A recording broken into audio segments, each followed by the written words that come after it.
Hey friends, thanks for joining us on Awakening and Relating. We're your hosts. I'm Kayla. And I'm Brad. Join us as we unpack deep awakenings, navigate a conscious relationship, and further awaken through the body with intimacy. Please share this video and like and subscribe. It really does help the channel. Thanks so much for joining and welcome to our journey. Here we go. From an awakening standpoint, it doesn't matter how you awaken. And quite frankly, nobody's actually asleep, right? But it gets difficult to talk about because we have to talk on certain planes of existence, right? Like from a Taoist perspective, it's non-dual, right? There is only one thing going on. From a Christian's perspective, God is some kind of king.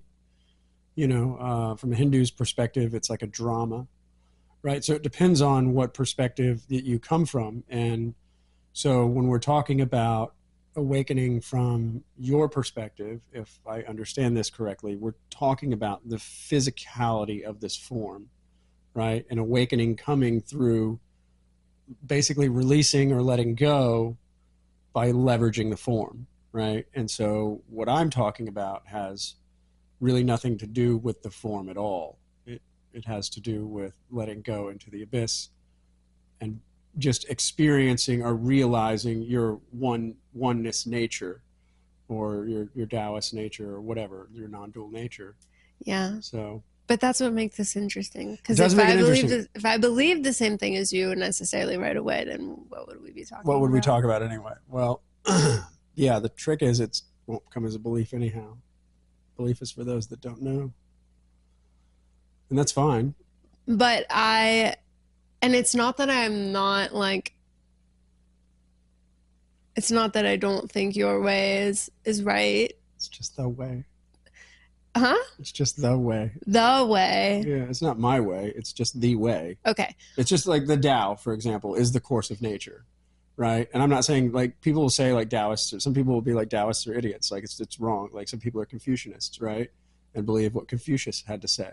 Some people are Christians and believe what that doctrine has to say. And so, but the trick is, in the experience that Brad has let go into, whatever, it just seems like they're all pointing at the same thing. They've all just dogmaed it up and labeled it as such, right? So what seems to happen is if somebody awakens, and I was talking to them prior to their awakening, especially if they go on some medicine journey, following, they'll come back to me and they'll be like, you were right. You were right. You were right.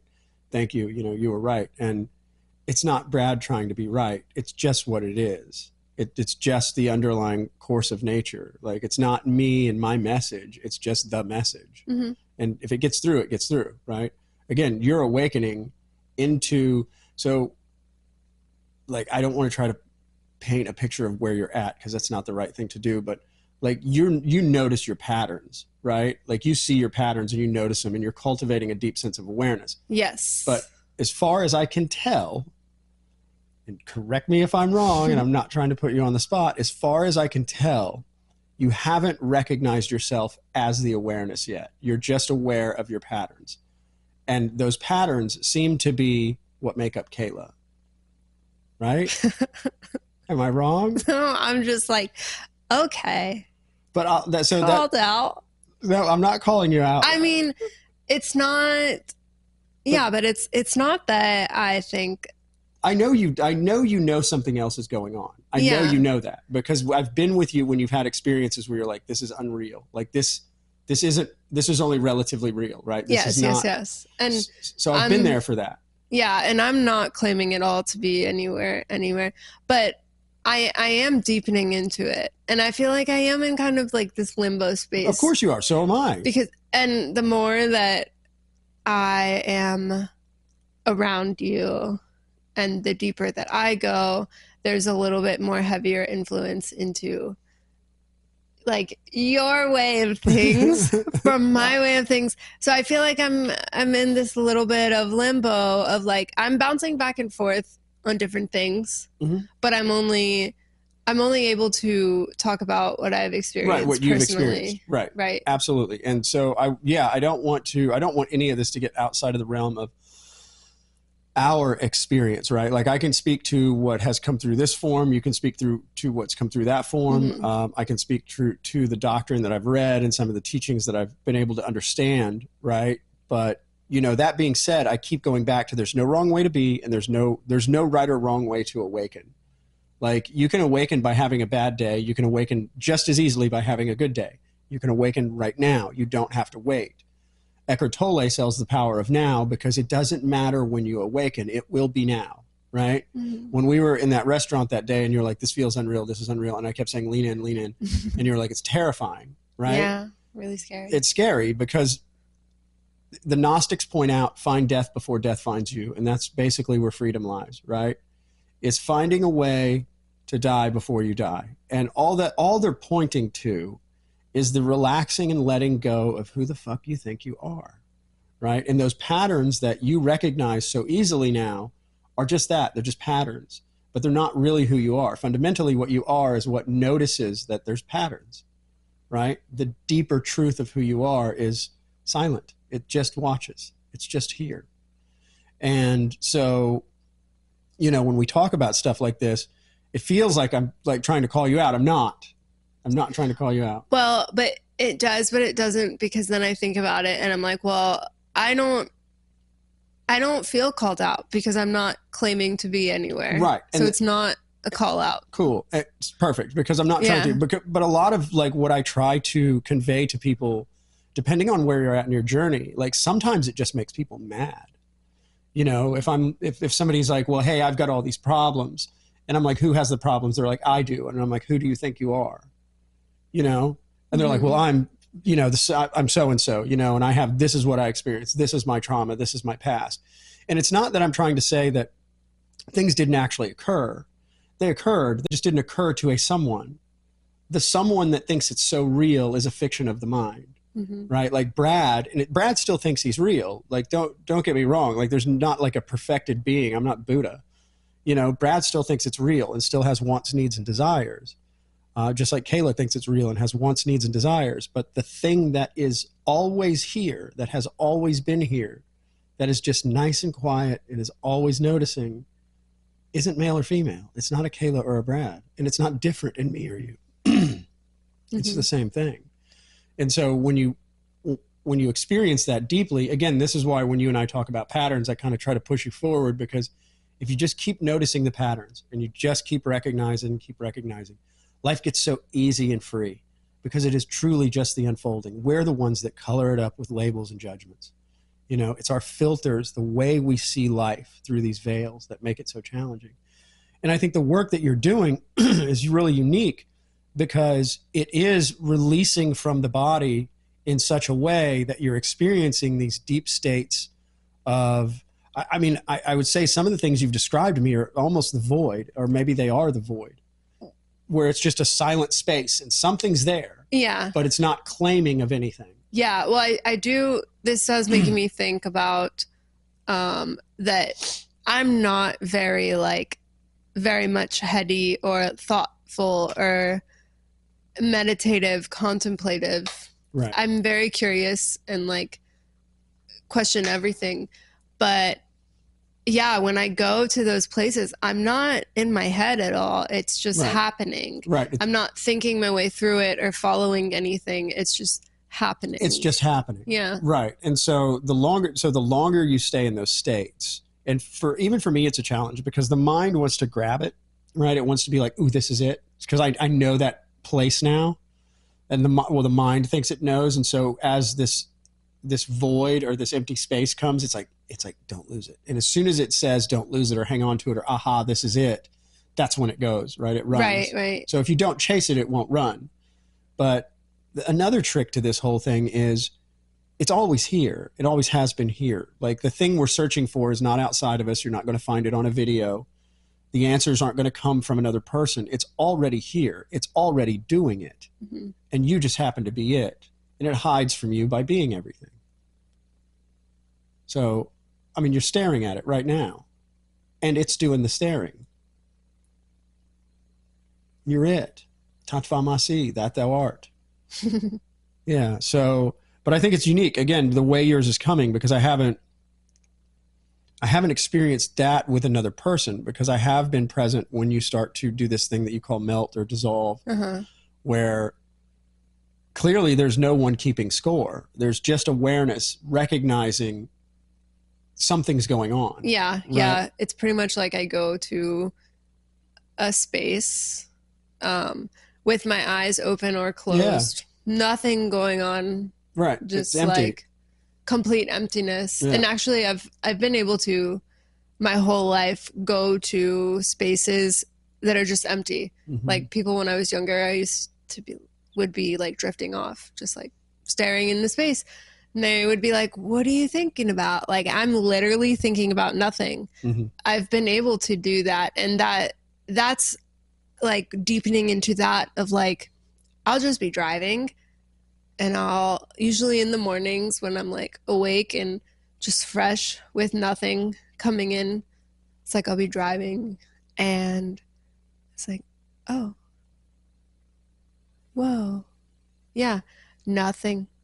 So that's driving is a good one. Driving is one of these spaces where you can really recognize how patterns rule your life, because you can drive from point A to point B and get to point B without thinking about it and being like, how the hell did I get here?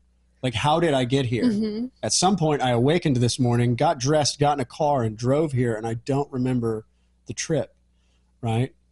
And it's okay.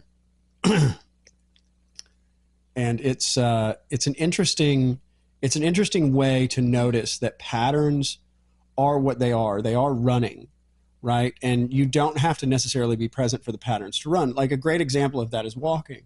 Like when you get up to walk, you don't even think the word walk.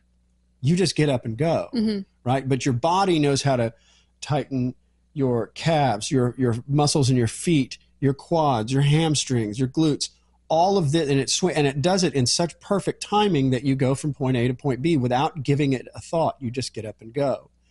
And so when you get into these spaces, what I think the difference is, when I first got to this space and noticed that there's no thing there, there's no subject there, there seems to be a way to be in the space of awareness, but then turn around and look at the awareness, right? Like somehow turn and look, like if you're focusing your attention, like if you do this through meditation, you can focus your attention on a candle flame.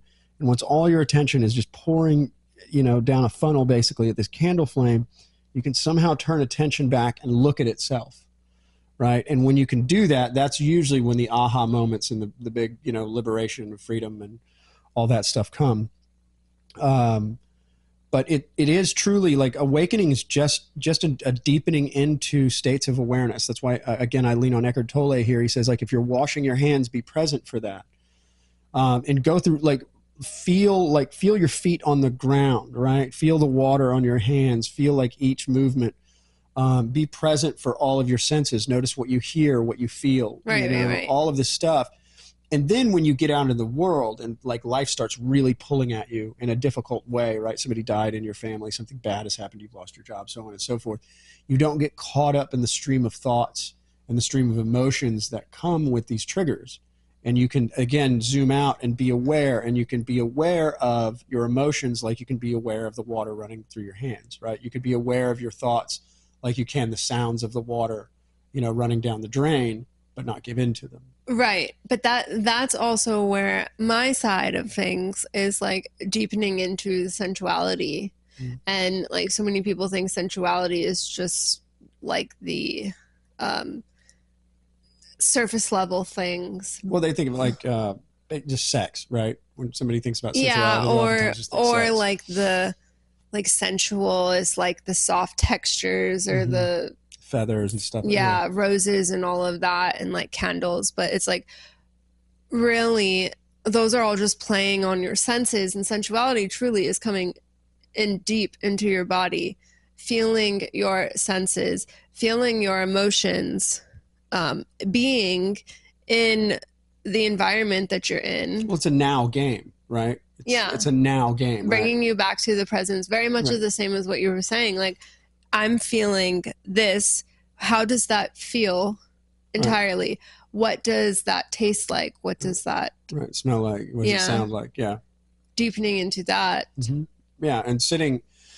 So it's what you're talking about is just it's very meditative, right? Like I've heard a million. I shouldn't say a million, but I've heard lots and lots of people talk about and do a talk down into meditation. And one of the first things they say is feel your sit muscles, on the chair, basically saying feel your butt on the chair, feel your feet on the floor.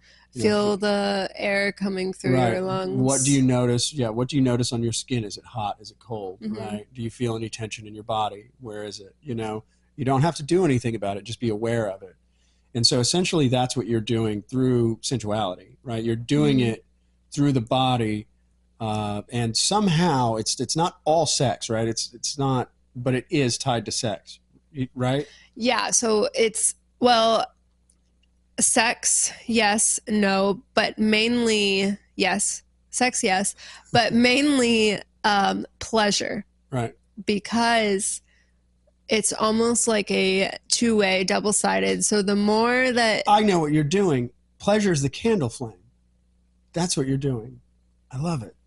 the Pleasure is the candle flame. That's where you're focusing all your attention, right? so the I focus on pleasure, because the more that I focus on pleasure, the deeper present it brings me into the body. Okay. The deeper that I'm feeling my body, the more that I'm out of my head. Right. And I'm not, it's nothing to be chased, because you have to be present with it. Right. If you don't chase it, it won't run. Right. Right. So Yeah. so in that, pleasure teaches you to have deeper patience, deeper presence in your body, feel more in your body, have that deeper connection. Yeah. And in the same way, it does bring you to those higher states of consciousness. I see what you're doing, and I just God, it's taken till now to figure it out. I feel like I know what you're doing. It's the candle flame. Like you're using pleasure as the lighthouse. Like that's what's guiding you through. Yeah, I see what you're saying. Yeah, it's the lighthouse, right? It's the candle flame. It's the following the breath. You're just using pleasure. Wow. Why doesn't everybody do that? The Pope just said pretty recently, like, sex. What did he say? He said, sexual pleasure is a gift from God. Wait, but Pope. hold on though, I know I'm because hard left turning on you. the here. longest time you've always said that pleasure is not the. Well, it's not. I see what you're doing though. So what I thought you were doing was using pleasure as the goal, right? So it's using high states of pleasure as the goal. Yeah. But it seems like what you're doing is using pleasure as an entry point to the void. Because by making pleasure the focal point and allowing yourself to feel deeply through all aspects of the body, that's the lighthouse. That's the candle flame. That's the breath that's being followed, right? So you're allowing thoughts to come and go without getting wrapped up into your thoughts, right? You're allowing emotions to come and go without getting wrapped up in your emotions. And it seems like the beacon is the pleasure. That's the thing that you're focusing directly on without it being the goal. Yeah. As pleasure comes, it's the beacon that you follow into or through the gateless gate. Oh, this is great. I didn't know that's how you were doing it. Because, and that's why I'm doing a lot of work to wow, that's expand amazing. my pleasure, to extend the pleasure, because the longer that I am learning how to hold that state of pleasure, right, without peaking, yes, the longer that I can have that presence, and it's training me to be more aware and present and be in that space of nothingness ultimately. Wow, I've known you for almost 3 years. We've been together for 5 months, and I just put this together. Wow, what a great, yeah, this should be like, everybody should get this as like a toolkit when they're like 18 years old, like here's your toolkit on how to awaken, because everybody's going to have sex, right? Or at least we hope everybody gets a chance to try. Yes, but that pleasure, so here's the thing with, sorry, I mean to cut you off. Here's the thing with like Buddhism, for example, it's like get rid of desire, right? But I think again, what you're doing with using pleasure as the eye of the needle, right? And threading your awareness through the pleasure, you're eliminating the stories of the mind from grabbing you. You're eliminating the emotions, because we've done some things that you've had big, kind of explosive releases through, and we're able to continue to ground and continue go forward, right? So yes. And it's also has an interesting spin on it, because in that process, you're also releasing. That's my point. Yeah, you're releasing letting go. things that you don't even know, right, without the mind being right. involved. There's been laughing, crying. Yeah, There's things. Absolutely. Yeah. Yeah, you're helping me realize this too, because I'm really not heady or thinking about those things. Right. It's just letting go, and I don't need to know what it is. It's just happening, and I can feel it every pleasure experience that I have. I'm getting lighter. My releases are all a range of things. Right. And like, there's definitely deep work happening. Yeah. Yeah. I mean, I agree. I've experienced some of it myself, because we try this as a practice, right? We do our best to try this as a practice, which I also recommend people try if they've got a partner.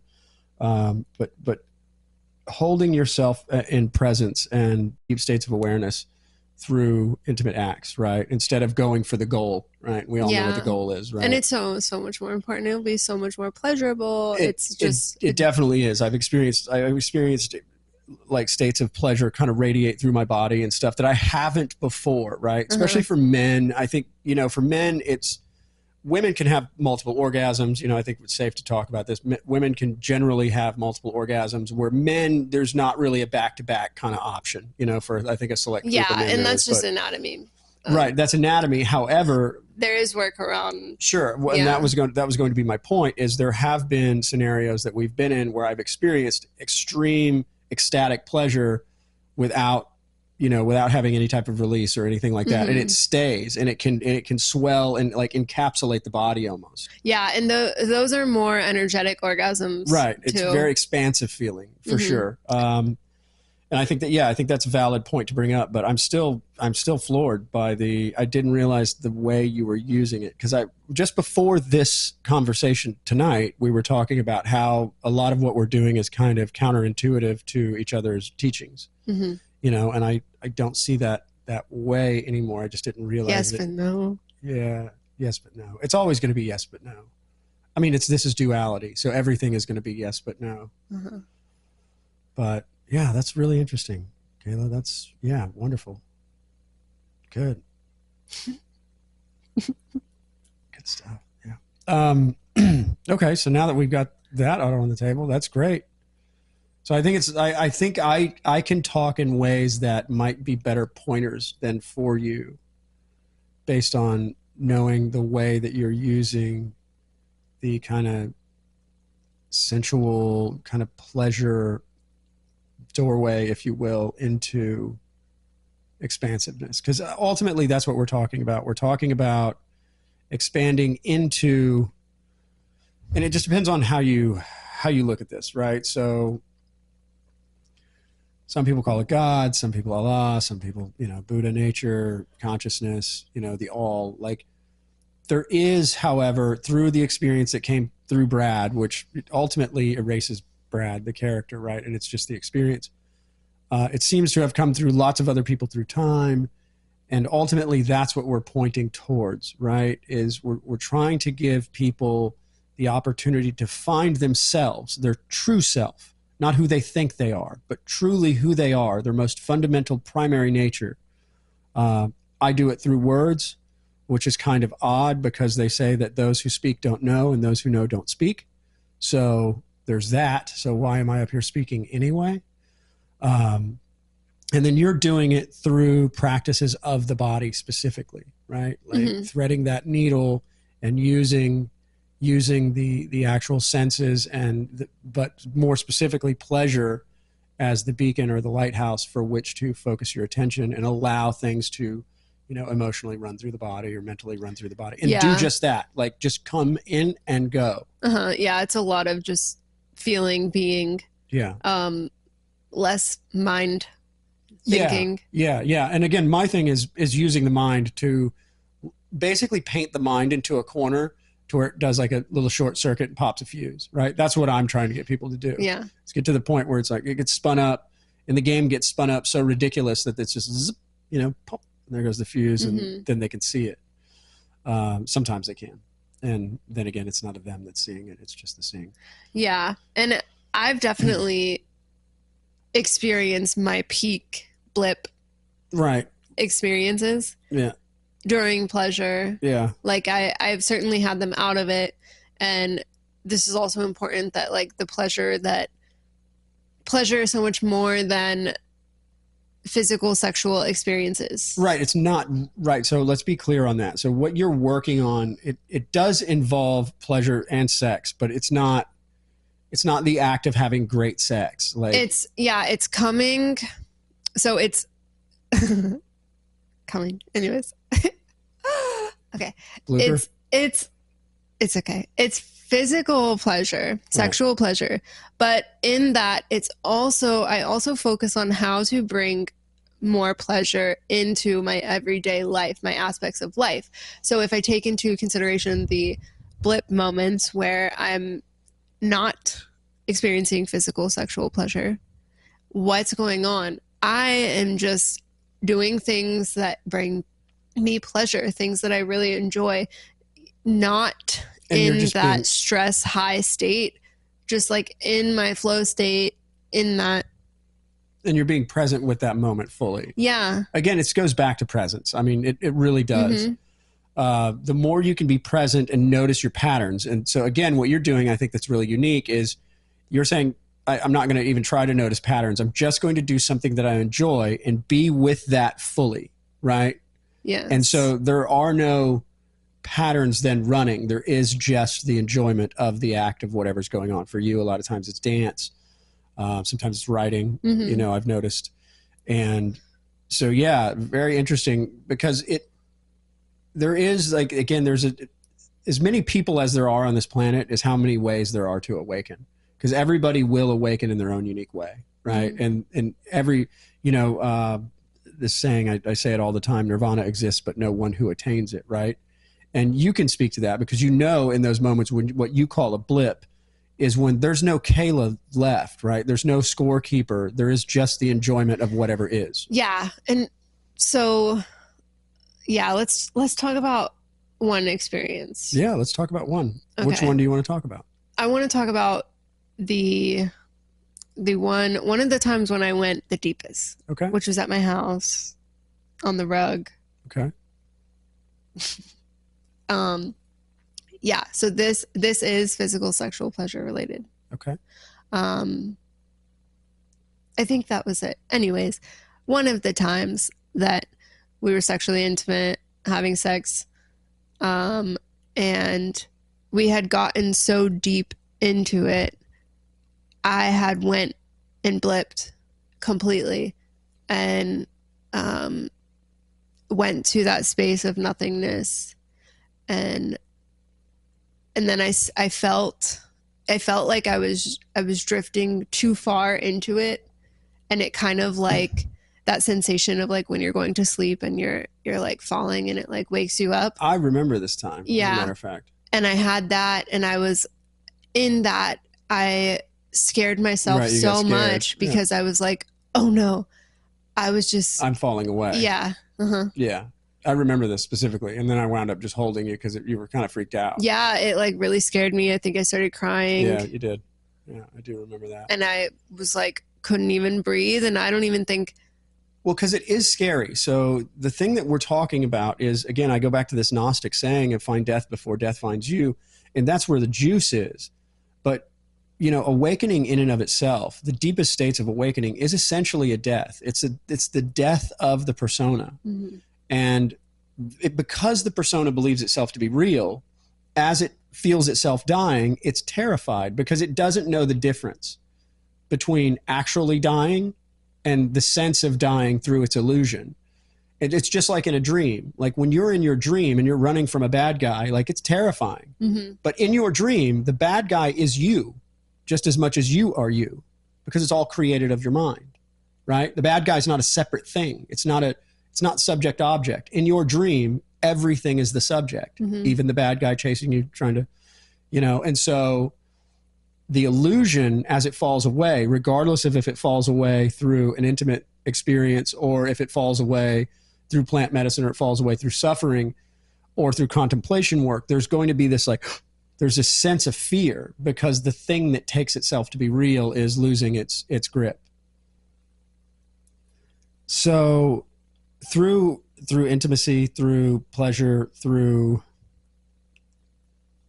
leveraging like the focal point, if you will, of pleasure, you've been able to let go into spaces of the abyss, right? The kind of the void, if you will, the spaces of nothingness, right? Where there's nothing and there's no one. Yes. Right. But existence is, something is here. Yeah. Right? And it's so hard to describe. It's hard to describe. Well, so we're trying to say the thing that can't be said, right? The Bible says it's ineffable. We're trying to say the thing that can never be uttered. Like in the Tao, for example, they say the Tao that can be spoken is not the eternal Tao. The Tao that can be walked is not the eternal Tao. You can't, as a person, form this thought into an idea that's consumable by another person. It can only be experienced. Because it's like nothing, but my eyes can be open or closed, and it's nothing, but there's everything around. And it's also like the greatest bliss, joy. Like I just start crying for no reason. It's utter freedom. Utter freedom. Yeah. Absolute freedom in a way that can't quite be described in words. Again, anything that can be conveyed via a concept is not it. And that's what it points to when it says the Tao that can be, spoken or walked or traveled is not the eternal Tao. Because if you convey it in the form of a concept and somebody goes, oh, I understand what you're talking about, well, you've already missed it. If you understand it in your mind, you don't got it. Right. And it's something you can't catch either. Like you can't catch hold of the Tao. But you can, through moments of letting go, experience it. And the thing is, you're already it. We're just trapped behind all the veils. We're always trapped behind the veils of desire, of want, need, desire, and our expectations. Okay, well, we have a little bit different of desire things. But I want to explain to you a little more of that. Explain. Desire for me is not, like, I don't think it's the same desire that you speak of. And what I'm referring to is desire being like a pull of following deeper into your truths. So would you say that's more like an intuition then? It's like a feeling of wanting to become more you.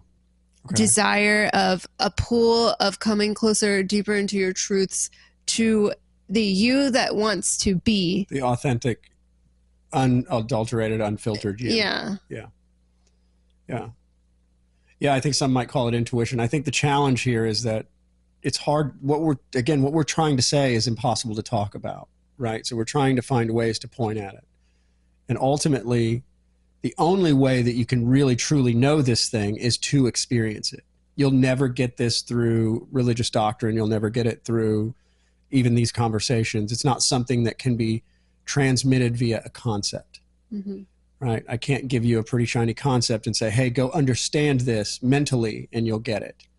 But again, I think the difference is between what you're doing and what I'm doing is I'm trying to help people use their mind to get it to glitch, right? And you're using pleasure specifically as a focal point through which the gate through which you can walk, right?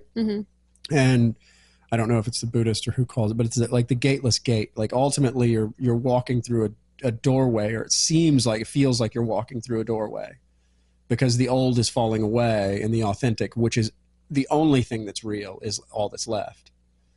And so, yeah, it feels like for you call it a blip.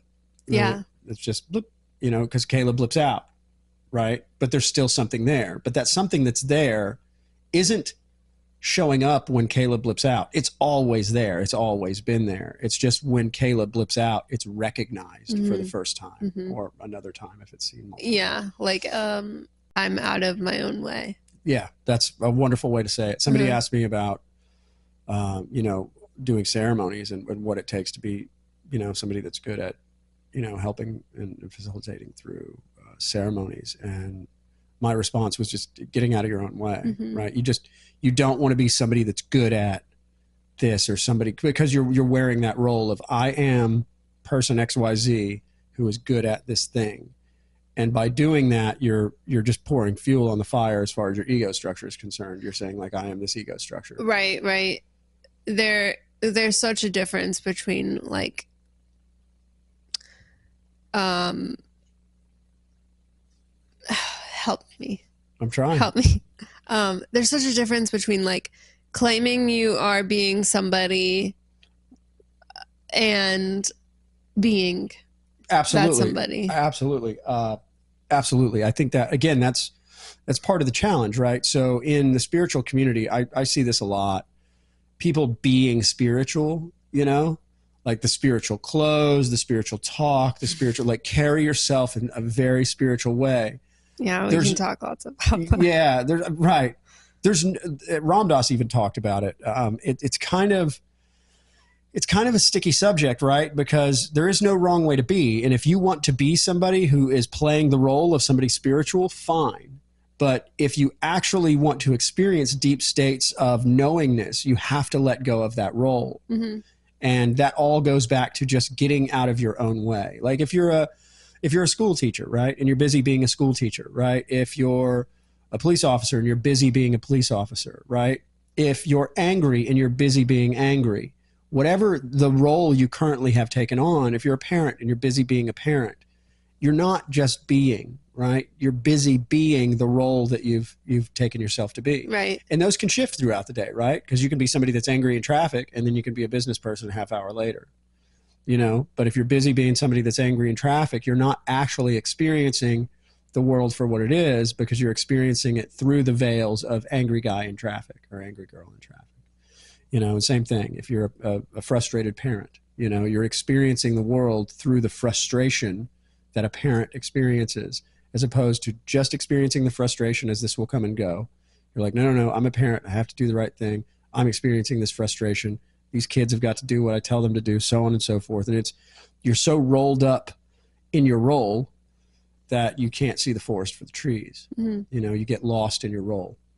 And so I think we see that a lot in the spiritual community too. But it's part of the path, you know, for a certain amount of time, you know, you're going to want some cool necklaces and bracelets and you want to quiet the mind and you want to be real soft spoken, you know, and you want people to believe that you're very spiritual. The crazy thing about that is Brad pre-awakening is different from Brad post-awakening, but Brad post-awakening still thinks he's real and now thinks he's spiritual. But if I really just sit with that and feel it, it's a role that's being played on top of conscious awareness. Right. So I think I've kind of like experienced this like a double role too kind of thing. And it's interesting. Like when we went to the festival and I had shown up and someone came up to me and they were like, "Oh, Kayla's here. We need to go do all this like dance and twerk on the stage or whatever, go to the pole area." And I was just like, it's because they had seen me all over Instagram. And even though like that is who I am, that's not entirely who I am. But they associated you with that role. Yeah. And then so did you associate yourself with that role then by them? Because people do this, right? Like, again, the Ram Dass quote, this is so fabulous. We enter into conspiracy and I'll pretend you are who you think you are if you'll pretend I am who I think I am. So if somebody puts that role on you and says, "Oh, you're Kayla that twerks and pole dances and does all this," do you then accept that as who you are? Or do you just notice that that's their role and their philosophy playing out? Yeah, I was like, that's a piece of me. Right. That is a person. Aspect? Yeah. That is a piece of me, an aspect of me, but I am not that way all the time. Right. This is the only side that you see of me. Right. Though the other side, the majority of the other side. Right. Well, yeah. What I don't reveal is that, yes, though I am this, I'm also this. Yeah. Well, I think that brings up a good kind of talking point too, is social media. You know, I'm not the biggest fan of social media. You spend lots of time on it, which is fine. Again, no wrong way to be, but social media has provided us with a world where you can literally build your persona in an online fashion, very similar to how a scriptwriter might build a character in a sitcom or a movie, or right? because you can portray to the world who you want the world to believe you are. Mm-hmm. But for most people, their online portrayal is not even close to who they are as a person. I've met plenty of people whose online profiles you would think that they were the happiest people on earth, because they're constantly on vacation. They've got drinks in their hands. They're constantly smiling, hugging their best friends. And inside, they're absolutely fucking miserable. It's because they're painting a picture of who they're not, right? And they're using the outlet of social media to say, hey, this is my role in life. This is who I am. I'm somebody who has fun, who travels, right? Who gets along well in life and has everything I want. And I'm a happy person. Yes. But for most people, that's a bunch of shit. Yeah. For most people on social media, I mean, you can just look at social media statistics with boys and girls and how, like, you know, self-harm and all this shit is way up, and just bad stuff comes out of social media. I think it's a blight on society, but that's just my own personal opinion. I think it goes a long way to, you know, pointing to what you were just discussing, though, where somebody gets an idea of who you are and then they put that role on you. Yeah. Right. And then you need to play that part for them because that's how they know you. Mm-hmm. And if you don't, that'll kind of usually mess with their ego structure because they're not used to you not acting in the way, right, that they need you to act. Right, right. So, yeah, it's interesting how social media plays a big part. I think it's going to play a great part in the sense that I think humanity is awakening. I don't think it ever wasn't awakening. I just think the fact that we can share more and people can convey concepts and ideas that can allow you to let go a little more deeply into your authentic you, right? The self with a capital S, as the Hindus would call it. Mm-hmm. That's what I say. The self, right? Oh, yeah, like a lot of my work is to the self. The self, right? And the self is the Atman or Brahman, the undifferentiated consciousness, right? It is what you are. Yet we show up in these forms, and then we take ourselves to be the voice in our head. And then furthermore, we take the voice in our head and then we vomit that out through social media in such a way that we're literally pretending to be something we're not. Mm-hmm. And I think that's a challenge because then people build their own little kind of, I mean, you take your jail cell with you, right? So then because you've portrayed yourself this way in society, then you have to continue to live up to that, right? So if I'm somebody that travels a lot and you always catch me in, like, you know, fancy clubs and bars and in Vegas and all that, you got to keep that lifestyle up, right? If you want to continue to be that role. Right, right. Are you willing to let go of your role? Well, I've noticed, just not like, just putting this out there, that there seems to be a flip with social media where the more authentic people, the more people that are showing the not so pictured, presented role side of them, there seems to be a trend that those are becoming more and more. And it's true, because the more that I showcase, the more that I show up and say, this is what I'm currently going through, even though I am this coach and right. This is my life, like, yeah, sharing all the good things are good, but yeah, it's also important to keep the humanness aspect of it. Well, I mean, after all, we are human. Yeah. Right. So we're going to human, and there's no wrong way to human, in my opinion. Like, again, spirit, consciousness, awareness doesn't have an opinion on the right or wrong way to be. Like, so showing up and manifesting in this world as whatever the hell you are is the right way to show up. Mm-hmm. You know, from a societal perspective, this is where, you know, we have rules in society and laws, and, you know, don't go bonking your neighbor over the head and taking his car just because you like his car. You know, societal rules play differently, but from a deeply spiritual perspective, there's no wrong way to be, even if you're a horrible piece of shit human, right? That's a societal label, you know. And I would say, though, you know, we want to give people every opportunity to awaken to their deepest sense of who they truly are. I know I've had personally some friends that have experienced some time, you know, behind bars and have had deep awakenings. I know this happens quite often because you're taken out of society and the role that you had in society stripped from you, right? You're given a number. You're a number. You're no longer a person. And so having all of this, and it's crazy because you can awaken in prison, but also, if you'll notice, like, Buddhists kind of do the same thing. You go to a monastery, they shave your head, they give you a new name. You're no longer a person, right, that has a past and has all this stuff that you drag around with you. You're just so-and-so, right? And in prison, you're just inmate whatever. And so, it gives you an opportunity to awaken. So yeah, should we pull people out of society that are running around hatcheting people up? Absolutely. I don't think that's great for society.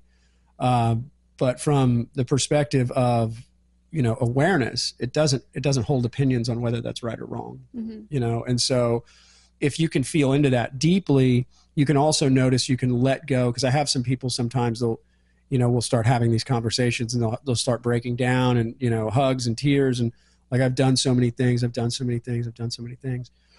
they're struggling to let go of that and just be present with where they are now.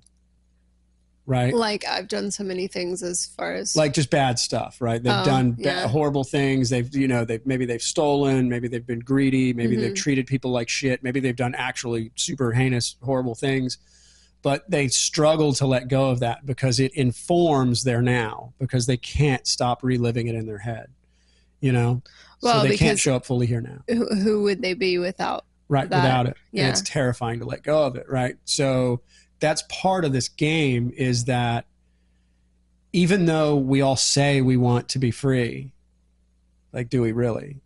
Like, are we really willing to let go of everything, including the bad, including the good, including the fact that you might be mother, father, you might be teacher, you might be son or daughter? Can you let go of all of it and just be present with what's happening now without coloring it? Coloring it with all the judgments based on all of your conditioning up to that point. And that's the trick. So what we talked about today was, which I think is profound for me, understanding where you're coming from and how you're leveraging pleasure as that beacon, that focal point from which you can laser focus your awareness, so that you can use that to allow thoughts to run through the mind without clinging, right? You can allow emotions to run through the body without clinging, and allow those releases to come while focusing on the aspect of pleasure itself. Just like focusing on the flame of a candle. It's mind blowing. And it's like brings you back to the orgasm. When you're experiencing orgasm, you almost physically can't think of anything else. Right. Ram Dass points this out too, that's the closest that most humans will get to actually letting go into the abyss, because it's that moment where everything just kind of, there's no more dragging of a past. There's no projecting a future. You're here now. For men, it's very brief, right? For women, it can be a little longer. But for most humans, that's the only point that we're going to get. That's as close as you can get to freedom, because there is no dragging. There is no projecting, And so, you're leveraging pleasure to get there. I'm leveraging the mind, kind of, again, using the equipment to dissolve the equipment. Just let it paint itself into a corner until the fuse blows. And then, oh shit, who's here? The present moment obviously is the ultimate doorway in. So there's a story about some Zen master and some student. They're walking through the forest, and the student said, how do I enter Zen? And the master said, can you hear that stream off in the distance? And he said, yes. And he goes, enter through there. And then they walked for a little while longer, and the student was kind of grinding on it. And he said, what if I couldn't hear the stream? And he said, enter through there. Right. So there's not a secret doorway in. It's everything is your way in. Right. But if we use our mental capacity to focus, then that's really the best way to get in. Again, you're using pleasure, right? You could use pain, right? I'm using trickery of the mind, right? Trying to hack the mind into a space. And so we just keep walking the walk. I say it over and over. Ram Dass was just a phenomenal phrase. We're all just walking each other home. And so your doorway in can be sitting right in front of you. It, as a fact, is you, right? But it can also be the person sitting right in front of you, or the situation you're facing. Can you be with that situation fully? Right. Right. Can you be with that person fully and not color the situation or the person with judgments and expectations? Can you be with yourself in whatever you're in, the presence of the other person fully in every experience fully? Yeah, absolutely. In it all. Yeah, it'll make itself clear. And the funny thing is, it's not something new. You're not finding something new. You're just like, oh, this is what I am. It's not the voice in my head. It's not the emotions. It's not the body. It's crystal clear when it comes. And it's not even it coming. This is the hardest part of it to talk about, because it's not something that's new that shows up. It's always there. It always has been. All things are made manifest in the unborn. It is the unborn, right? It is the And eternal. if you think about it too, it's like the what are we as in we are just like the space, the I don't know, the space. And if you think of like emotions running Through through the us, we're space. feeling them. Right. But what is there when there's no emotions? Right. Yes. What is that? And I would encourage people to sit with that. That's the thing, right? But it's not a thing. You'll notice that when you're there. But yes, you're all over it. Like what is there that the emotions run across? What's the screen that emotions run across? What's the screen from which thoughts are recognized? And it's simply that. And it's empty and it's vast. It doesn't have edges and it's not born and it won't die. And it is simply the underlying fabric of everything. And so when you find it, though, you're not finding it, but it's hard to talk about. But when you find it or notice it, I think noticing is a better way to put it. When you notice that that's what you are, you also notice that that's the same thing in everybody. And that's why Buddha said when he awakened simultaneously, all other beings awakened, because nobody's actually asleep. It's just a game, right? And that's why when you see somebody acting kind of a fool in public, you don't go, that son of a bitch, that idiot, you know? Say, oh, what a shame, you know? Because they don't know. And Right. until they know, they don't know. And there's nothing you can do to make them know. You want them to want it. But I think Jesus said it's for eyes that can see and ears that can hear. And until you're ready, you won't notice it. Right, yeah. It'll always go unnoticed and you'll think you're the voice in your head. Hey friends, thanks for joining us on Awakening and Relating. Don't forget to like, share, and subscribe, and drop your questions in the comments below. See you in 2 weeks.